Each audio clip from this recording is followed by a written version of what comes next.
ভারতের সাবেক সেনা কর্মকর্তা কর্নেল অবসরপ্রাপ্ত অজয় কে রায়নার একটি টুইট ঘিরে সামাজিক যোগাযোগ মাধ্যমে তীব্র সমালোচনা ও উদ্বেগের সৃষ্টি হয়েছে।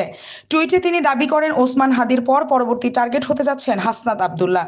অবসরপ্রাপ্ত কর্নেল রায়না একজন নিরাপত্তা বিশ্লেষক এবং প্রায় 30টি বইয়ের লেখকও বটে।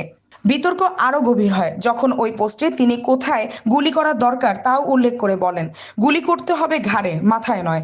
প্রথমে তাকে নিশ্চুপ করাতে হবে এবং ছোট্ট ছোট্ট ভুলগুলাও শুধরে নেওয়া হবে।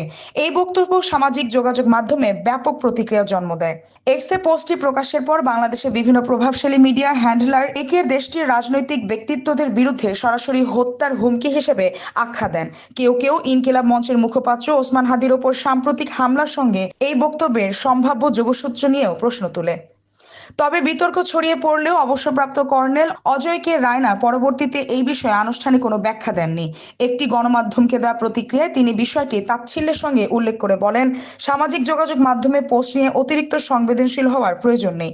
একই সঙ্গে তিনি মন্তব্য করেন, বাংলাদেশের উচিত ভারতীয় নিরাপত্তা ইস্যুতে বাড়াবাড়ি না করা, কারণ এতে পরিস্থিতি শান্ত হওয়ার বদলে আরো উত্তপ্ত হতে পারে।